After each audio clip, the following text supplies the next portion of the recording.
Let's bring in Willie Yang, Blue Armor Security, former SAPD, United States Secret Service, who, among other things, in his professional life, both when he was in government and now outside of government, has done a lot of active shooter training at schools and other locations. Willie, thank you for coming on with us on the KTSA Quarter Moon Plumbing AC Heating Newsline.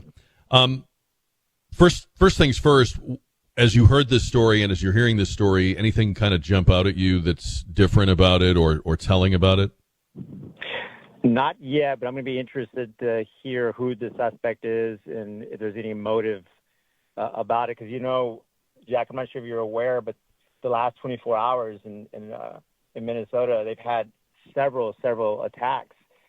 They had one earlier where I think 6 or 7 were injured. They were shooting at a nearby high school.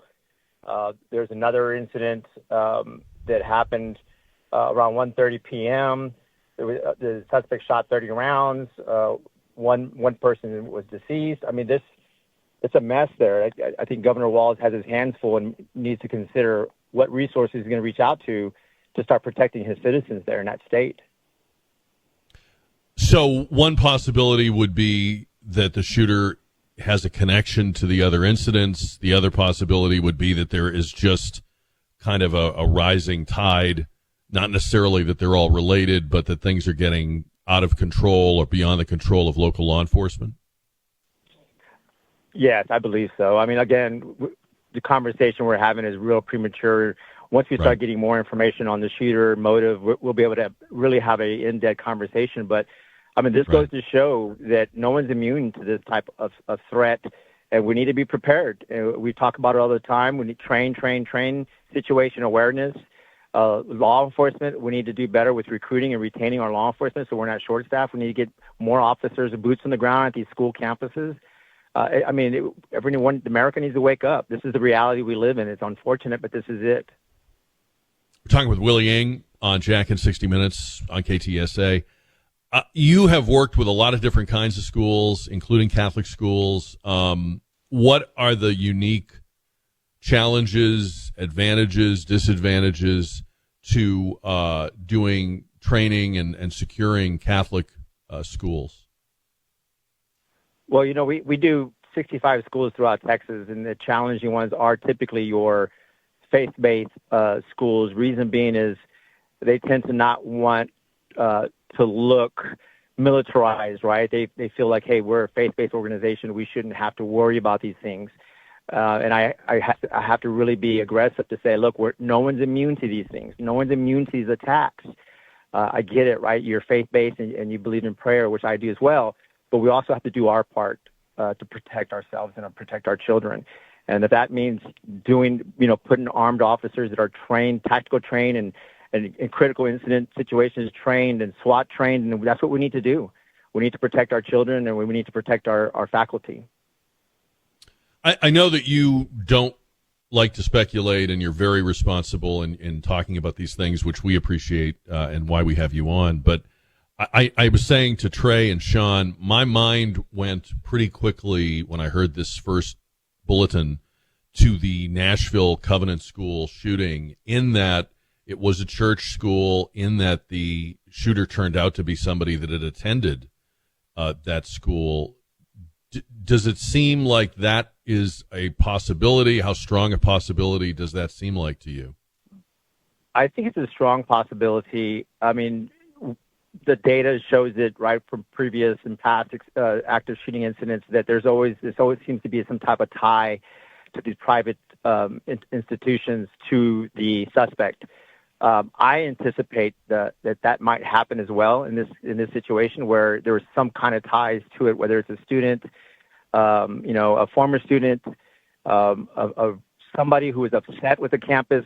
There's going to be, I believe that there's going to be some type of connection.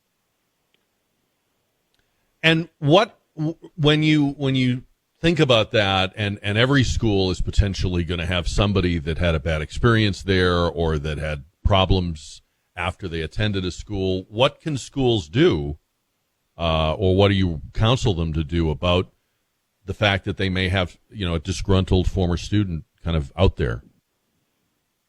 You know what I'm experiencing a lot of, Jack, and it's all the optics, right? Is a lot of these schools are hesitant to notify law enforcement. Reason being is this is their excuse. Well, what are my parents are going to think when they see a patrol car at the front of my school? And I tell them, who cares, right? What you could tell them is that there was a perceived threat, and we're proactive, and we're getting law enforcement involved to keep your children safe. It's simple. It's common sense. And so I'm experiencing that a lot where, and this is really disturbing, Jack. I've even experienced with faculty, when I do active shootings, they'll pull me aside and they'll say, hey, Willie, what do you recommend us doing when we detect a student that perceived to be a threat to the campus? I said, call law enforcement. They said, well, we're not allowed to. Our policy doesn't allow us to. And it's mind-boggling. So I say, well, then what you need to do is you need to go home and then call the police and report it. If they don't want law enforcement on campus, well, then you get off campus and you report it immediately. Because indirectly, you don't want to be responsible for not saying something. You know, McManus says it all the time, right? See something, say something. So you don't want to be that person who is weighing on your conscience that had you said something, maybe this would not have happened. Just to pass this along, the Richfield, Minnesota Police Department is reporting up to 20 injuries or victims, excuse me. Now, we don't know if those are all injuries or if any deceased are among those. No numbers have been given or mentions have been made of anyone deceased except the shooter. Richfield Police Department, up to 20 victims. A man dressed in all black and armed with a rifle was reported at the scene, Richfield PD's X account says. Neighbors, Willie, say they heard so much gunfire that they actually didn't think it was gunfire. One man said he thought it was a jackhammer. What does that say to you? Yeah, this guy or this person, suspect, was prepared to take the lives of many people. To have that much ammunition shows that there was definitely planned. This was not something where it was random. This person planned to execute several students at this campus. ABC News is reporting that there's 2 deceased. So I'm curious to see. I know one of them is probably the suspect, which was my understanding self-inflicted. But ABC News is reporting that there's actually 2 that were killed in the course. You're right. I have heard that. Yeah, I misspoke. That is what ABC is saying. Obviously, these numbers all may change. Often in the early going, they do. Parents are taking their kids home. Looks like we know there's a reunification center as well. Just sort of from your previous experience with these scenes, does this mean that authorities have spoken to these kids, or will that come later? How does that work? I mean, usually the best thing to do is to try to find out who were witnesses to the actual incident and try to hang on to them and get the consent, because obviously the juveniles get the consent of the adult parent or guardian to allow them to give a statement. But these types of scenes are so chaotic that it doesn't surprise me that at this point they want to clear the scene, secure it, and to start processing the crime scene with their evidence technicians and, picking up the empty shell casings and taking pictures and measuring where everything is at and located. It doesn't surprise me that they want to remove everyone from there so that way they can secure it better and then try to follow up later. But sometimes letting everyone go and then trying to follow up later is very difficult to track down and to even get them to cooperate.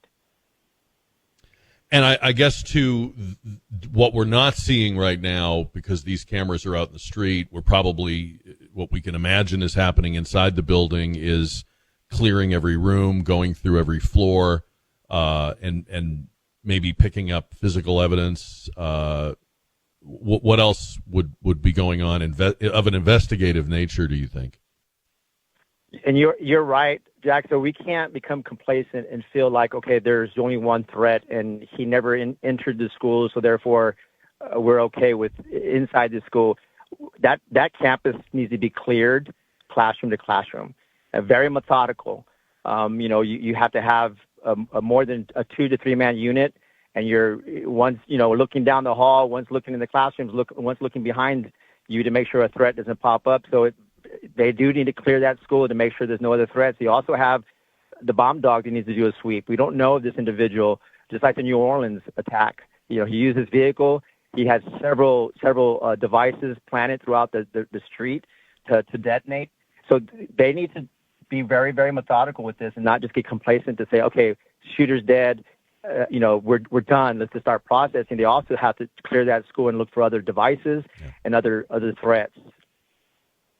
Willie, I hope we can call on you again as this continues, but thank you for the time. Thanks for jumping on with us very quickly here this morning. Thank you for having me, Jack. Willie Eng, Blue Armor Security, former SAPD, worked in the Bexar County District Attorney Office, worked for the United States Secret Service, does a lot of this kind of training for schools. We're going to continue our coverage. It's Jack in 60. It's KTSA.